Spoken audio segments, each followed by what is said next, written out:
Letters of J. N. Darby, Volume 2, Letter 614-288E of 1031.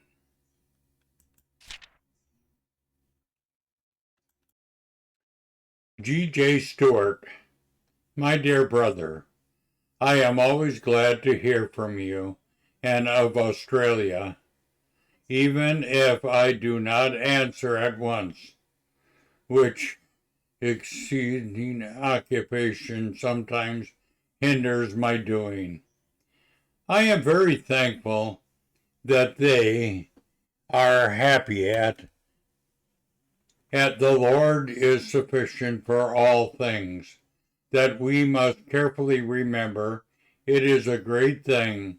I am more thankful as it would seem to be a real work of grace, not merely what is calling setting things. I think we have to remember that our part is to go in the strain of narrow path, to follow the word, and let all move on around us under God's hand. It is quite possible they may have been faults in the path of execution. I think they were fruits of weakness, myself the first.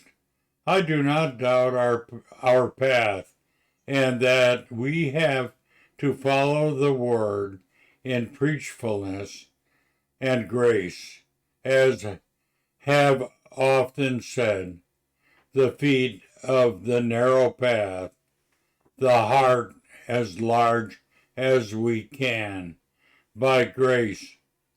I dread narrowness exceedingly, and does not embrace the intents of all that are Christ. We have not to promote brotherism, but the interest of every soul we meet with just where it needs is. I can honestly say I never thought of brothers with a single soul. I even meet with never but what the soul wants from God as far as we are able. I have the fullest persuasion that the testimony we have is God's testimony for the last days. The gospel Paul preached brought out to light what I never suspected when I began in the city just 50 years ago now. I sought to walk my own conscience as the word taught me. The loose brethren are just going back with some bad ecclesiastical habits, changed to the camp and its principles. I do not think we should be occupied with them as such.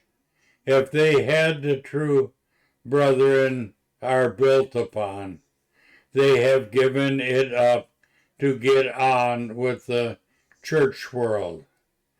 I admit the difficulty of combining Joshua, who did not leave Moses' tabernacle outside, and Moses, who, having established it outside, went back into the camp in testimony. But this is the question of spiritual capacity and grace. Jeremiah 15:19 lays hold of me in starting as the guiding verse. Let me turn the page here. I'm having trouble with my pointer here. Here. Chapters are shown the workings of the soul. We have only to go on right firm in the execution of evil, the bad doctrine, but seeking the good of all souls, separating the precious from the vile, and being as God's mouth, according to what is given to us. Brethren are in a few positions, attaining to universally drawn to them. The Spirit of God is working. The emptiness of what is hard head in churches is felt. It is commonly owning that they have more of Scripture. This is a new and in some respects a dangerous position. But I pray the Lord may keep them. It is a call for faithfulness, the lowliness, not to lose their nothingness, to be an afflicted and poor people, called on the name of the Lord. This is what I eagerly pray for. What I dread is that the world slips in. When used are they to it does. Very full truth, compatible with worldliness. That is a poor testimony and cannot last. God will not allow it. The Lord will keep little in our own eyes. As to dear brother, let patience have its perfect work. It is a secret of triumph according to God.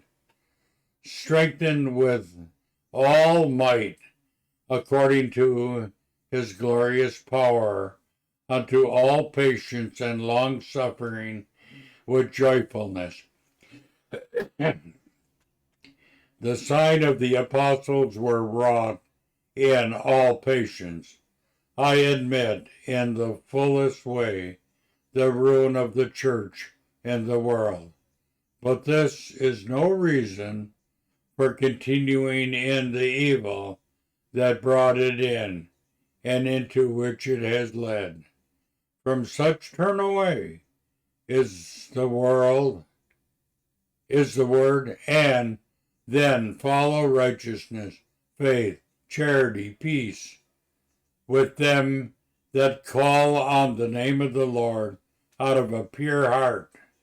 Such are the plain directions of Scripture, and to put away from among ourselves the wicked person. No question, the elders, nor anything else, nor of the apostles' authority to act, save to deliver to Satan, nor to make them act, which we have in a word, namely, the commandments of the Lord, and the promise, where 2 or 3 are gathered together in his name, there he is in the midst. All these screenings and favorings of evil fall in spiritual honesty. My post is regular in London for those countries. I have a good idea to do to combat the tide of infidelity. When this reaches you, all may be changed in the state of things. Affectionately yours in the Lord. Dublin, December 19th.